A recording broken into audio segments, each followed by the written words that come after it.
Hey Rock Sliders, Darren Cooper here. I'm going to show you guys how to mount a scope using Wheeler Engineering scope mounting kit. I'm also going to be using Extreme Hardcore Gear's Picatinny True Level and their Force Recon tactical scope rings.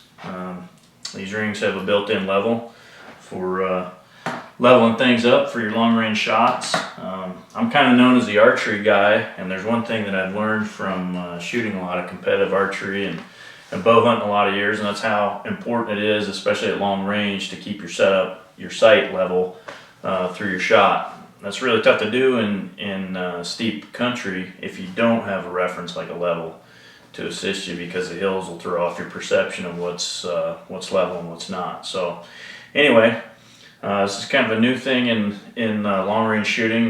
Long range shooting's kind of brought this the need for the level to the forefront, and we're going to go ahead and install this setup, show you guys how to get it done right.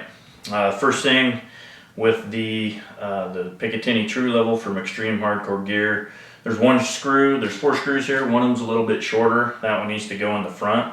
This is a 20 MOA rail, and so as you can see, it's thicker in the back than it is at the front. That basically allows you to get a lot more elevation adjustment out of your scope, allow you to dial longer range than you typically would be able to with a flat rail. So anyway, the cool thing about this rail is it does have a level in the back. You could use that independently of the tactical level in the Force Recon rings, but I'm going to go ahead and use both since I've got them. It's kind of a nice way, if you've got this on your receiver, you know that your setup, or you've got a level reference to your setup. You really wouldn't need the Wheeler scope mounting kit, but since I've got one, we're going to go ahead and use everything.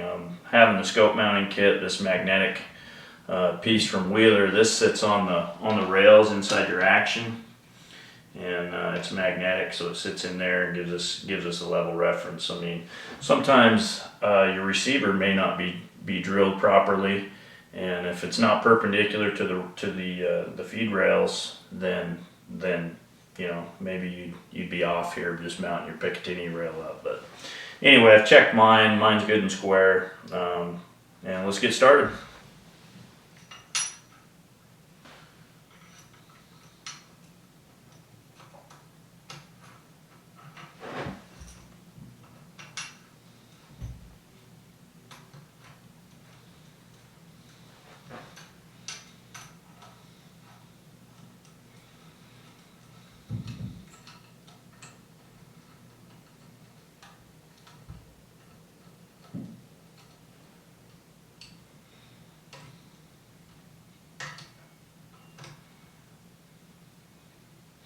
So first thing we're going to do is just get these screws like finger tight, and then we want to shove the rail forward. There's a recoil lug cut inside here that sits up against the cutout for your chamber. So we want to make sure that that's pushed all the way forward. That way the recoil of the rifle will be pushing against that, and it'll be less apt to have anything get loose over time just by shooting it. So that's one of the key steps there. Then we'll just snug these down, and we're going to get the torque wrench on there. These are like 640 screws, so they've got a really fine thread, so you want to be fairly cognizant of not over tightening anything. It wouldn't be too hard to strip out your action, and you get plenty of force with that fine thread, you know, with a fairly light torque setting. Typically you're going to want, like I said, about 15 or 20 inch-pounds of torque on there. So I've got this isn't the torque wrench that comes with the Wheeler kit. I've had this one. It's a little bit nicer, a little more accurate, can be calibrated and whatnot, but the fat wrench that comes with the Wheeler kit is actually, I mean, it's a pretty good wrench, so I wouldn't be afraid to use that. But okay, so I'm going to set this for, I'm going to run it to 18 inch-pounds. It's kind of right in the middle of our range and probably a pretty good safe spot. So go ahead and tighten all these up. Get them all snug first, then we'll go ahead and torque them.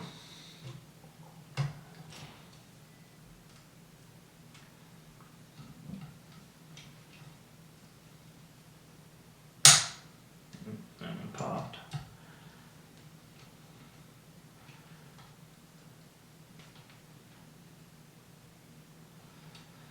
The front one's a little, it's only got about 4 threads in there, so I want to be extra careful with that front screw since it's shorter. I'm sure it's fine, but I want to just ease it on up to the torque spec.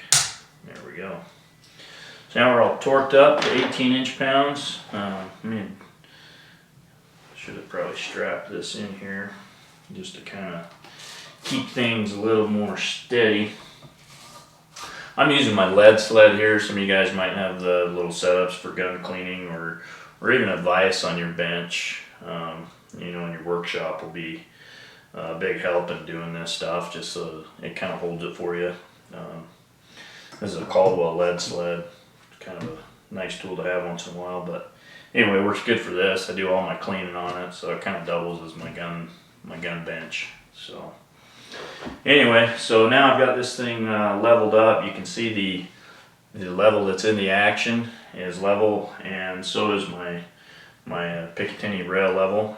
So I can pretty much get rid of this one now and just use this as my reference for getting our scope level and all that good stuff. So let's keep going on the rest of it now. First things, we're going to mount up our rings. Couple of things to point out here on these.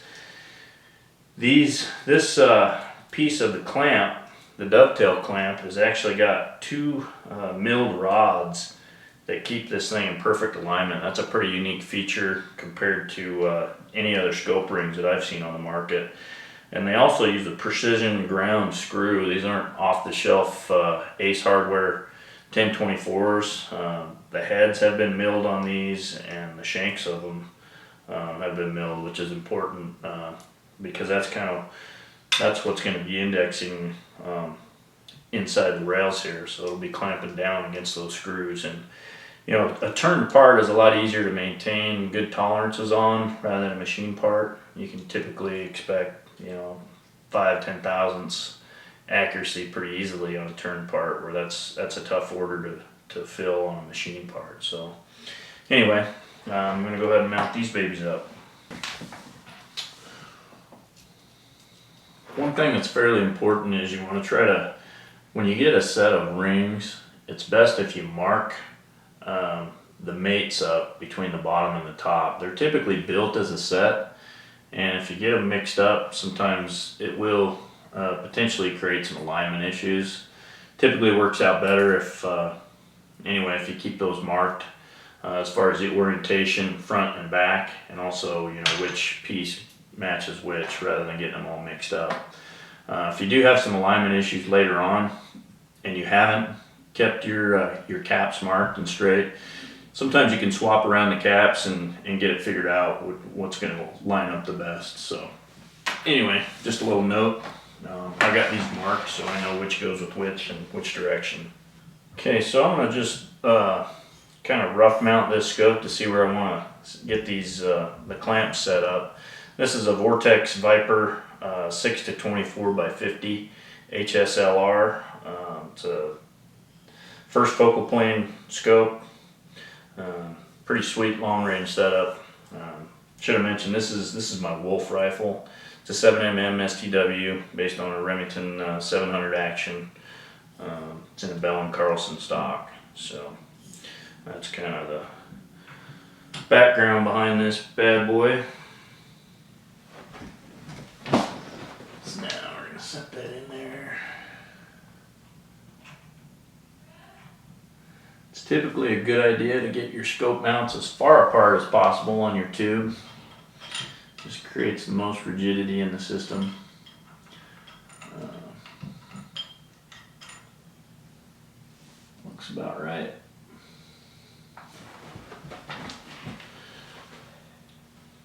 since we don't have a extra level to put on here, we don't really have to worry about taking up all the available real estate. Before, I had a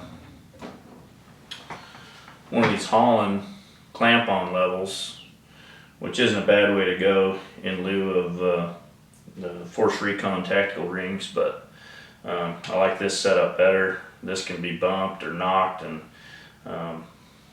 anyway, when your rings are level, you know, that's a fixed reference point, so that's probably, in my opinion, the best way to go. All right, thanks for hanging out through that break. Wife came and got me for a little dinner, so I had to take care of some business. Got to keep my weight up. Anyway, back to where we were at. What I'm going to do is just going to snug these, not real tight. I'm actually going to back them off just a skosh, and then I'm going to take one of these alignment bars out of my kit, the 30 millimeter, and slap in here, and we're going to tighten that up in, and then tighten these bases. And that way, basically it's going to align them for us and get us really close, and then we'll go ahead and lap that after we get that all done. We'll check the alignment, and then we'll go ahead and lap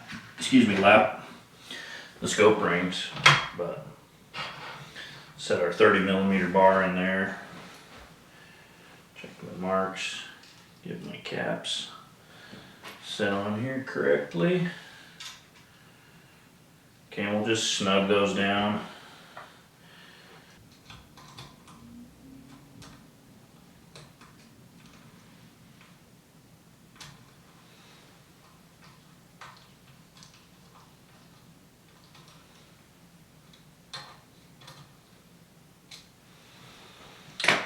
Okay, so I've got those caps snug down on our bar here. Like I said, I'm gonna just make sure that the bases are loose, or basically loose, so everything can kind of self-align based on that bar. Supposedly those are precision ground. Obviously, if it's a, you know, for lapping a scope, it better be straight. So anyway, got these nice and loose. Now we'll go ahead and snug them up. And like I said, that should give us our best alignment right off the bat. And then we'll take the alignment bars, stick them in here, we'll check them. Then we'll put the lapping bar back in and give it one last, we'll polish up the insides of those scope rings, take out any high spots, make sure we get good even pressure on the scope tube so we're not deforming it or you know, crushing any part of it.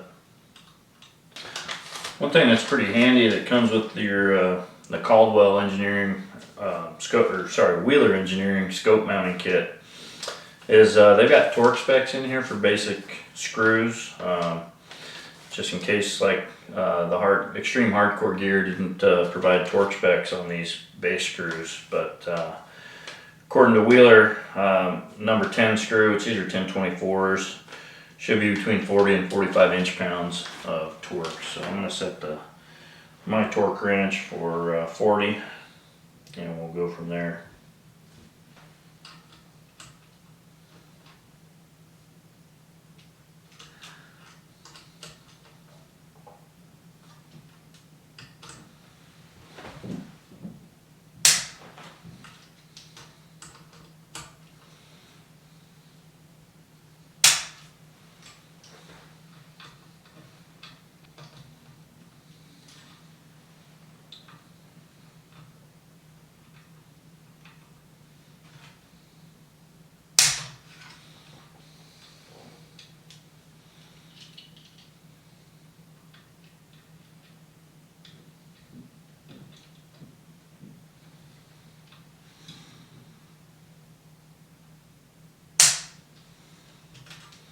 Okay, we're torqued all the way around.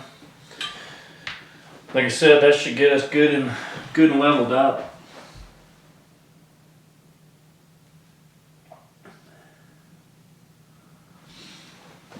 I can can see that my force recon level here in the scope ring agrees with my Picatinny rail level, so everything's happy.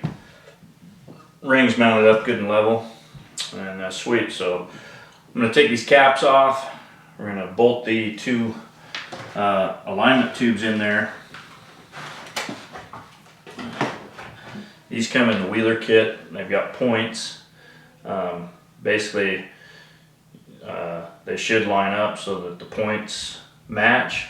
And that's a good indicator that we've got great alignment on these tubes. So just another step. We can check in there. If they're way off, that tells us something goofy is going on, and maybe we need to swap caps if we hadn't marked those previously. In some rare cases, if you've got you know, a goofy set of rings or something, you may actually have to shim them to get them close, because the lapping isn't designed to take off a lot of material. It's just kind of a last polish step to even up the insides of the rings and make sure that we don't have any high spots or any, you know, finishing marks that didn't get taken care of when they were tumbled after they were machined. So anyway, we're going to slap those in and see how we did.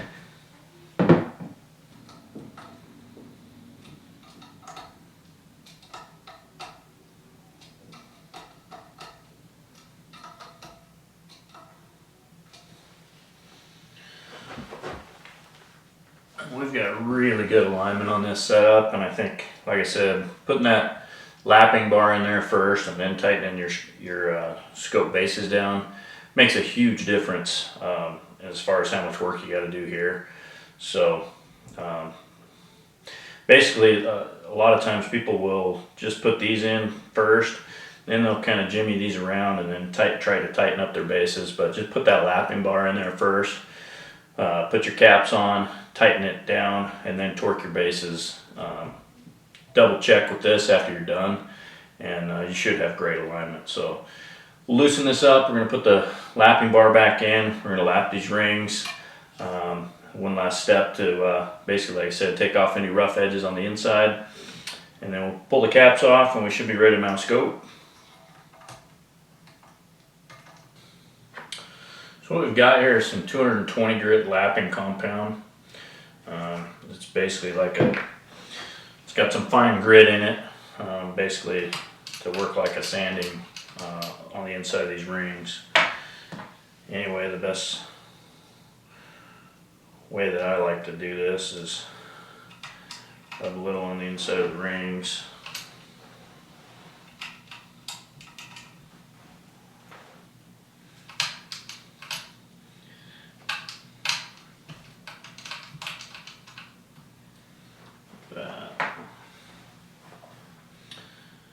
Get our bar through here.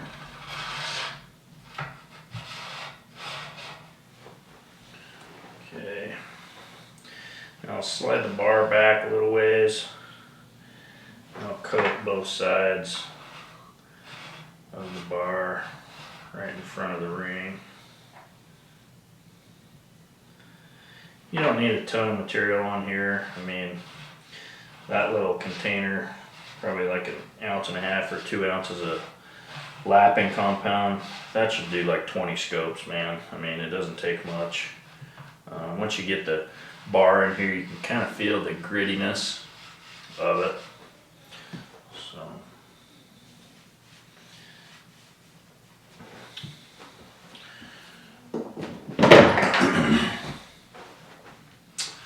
Wheeler gives us a handle,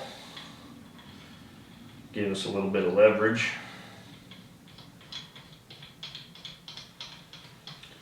Now we need to take these caps down just like finger tight, you know. You don't want it so tight that you can't move the lapping bar, but you need it also tight enough to where there's a little bit of pressure on these caps and your bases, create the friction that we need to go ahead and polish that set of rings up nice.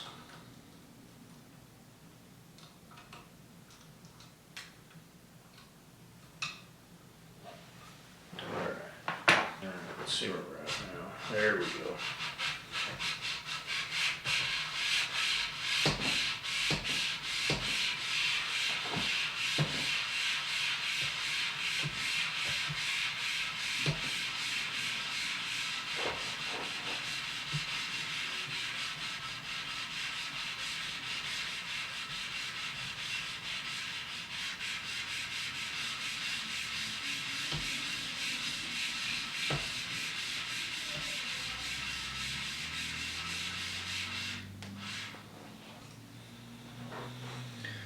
Get a few passes and then just add like a quarter turn on all these.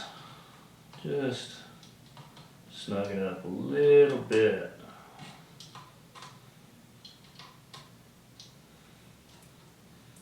We're not taking off hardly even a measurable amount of material. If anything, we're knocking down the anodize on the inside of these rings, but if there is a high spot or whatever, a piece of flash or, it'll take that off. Keep from denting your scope housing. Make sure we get a nice even torque on the whole setup.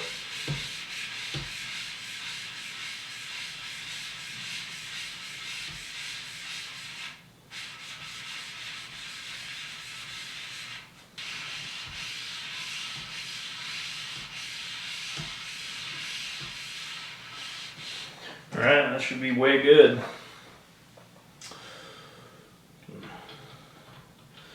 Loosen this up. Get a rag and wipe out any of that grit off the inside. Get that all nice and cleaned up, because if you leave it in there and then you adjust your scope, it will scratch the anodize on your scope. We don't really care what the inside of these rings look like, because we're never going to see them when they're clamped. But if you're jimmying your scope back and forth, trying to get aligned or level in it, you'll definitely scratch it up if you're not careful. So we need to make sure we get that nice and clean. So I'll grab some paper towels once I get the caps off and get her all cleaned up, and then we'll throw the scope in here. Okay guys, well I got the rings cleaned up again. As you can see, we didn't remove a whole lot of material there. I'll show you a close-up of what we took off, but basically these rings lined up really nice. Hardly any material taken off the top of the caps, hardly any on the insides, but just make a nice uniform fit, good consistent clamping pressure all the way around on this scope. So anyway, we're ready to mount the scope up now, so we'll just do that real quick. Get our vortex mounted up here, get it where we want it. I had a mark on here from where I previously had it.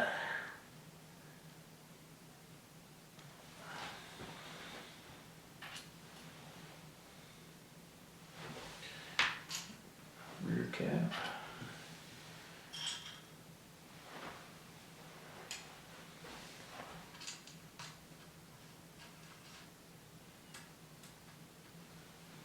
One thing you want to pay attention to is make sure you get gaps even on both sides of these rings. That way you're not, cranking one side of your caps way over. It's just going to look better. Probably doesn't really affect a whole lot, but you'll get better, more even tension on your screws if they're running perpendicular to the bases. So just try to get those gaps fairly even on both sides. It's going to be a better install if you do that.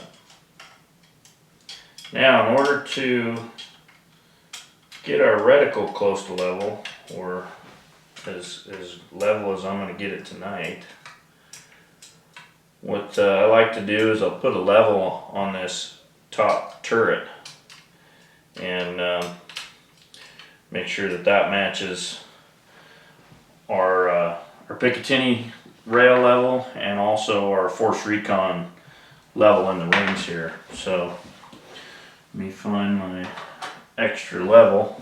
So we'll get that guy set up here. Make sure we're running perpendicular to the barrel. And I'll make sure that the rifle is sitting level in my mount here.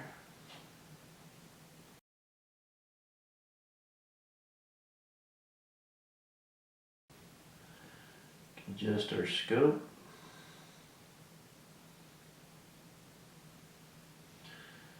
Till we're good and level.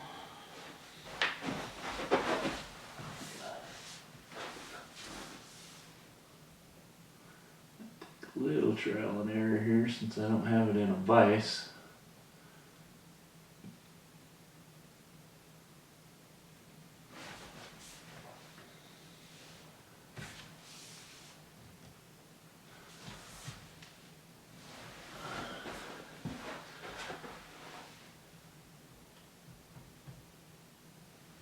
I think that's it. Alright, that looks like money, so now we'll just snug these caps up. And once they're snug, then we'll go ahead and torque them.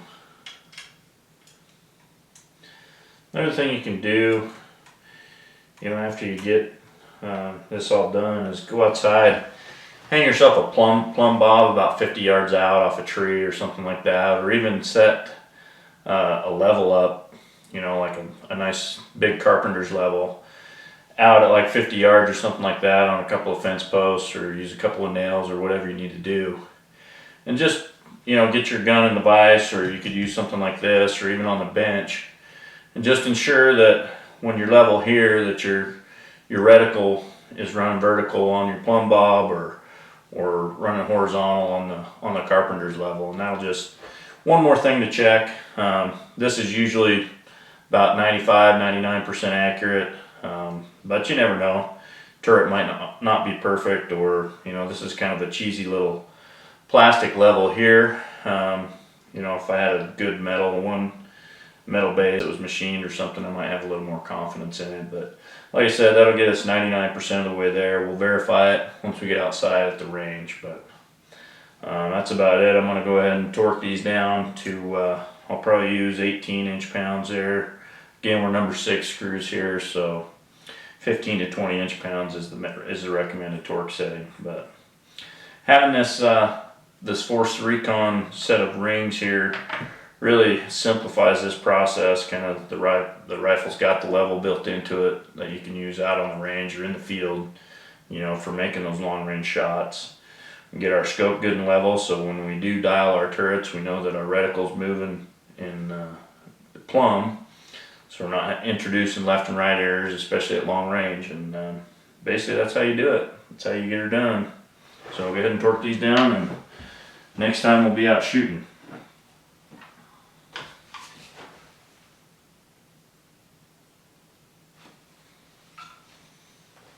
Feels good, just like that.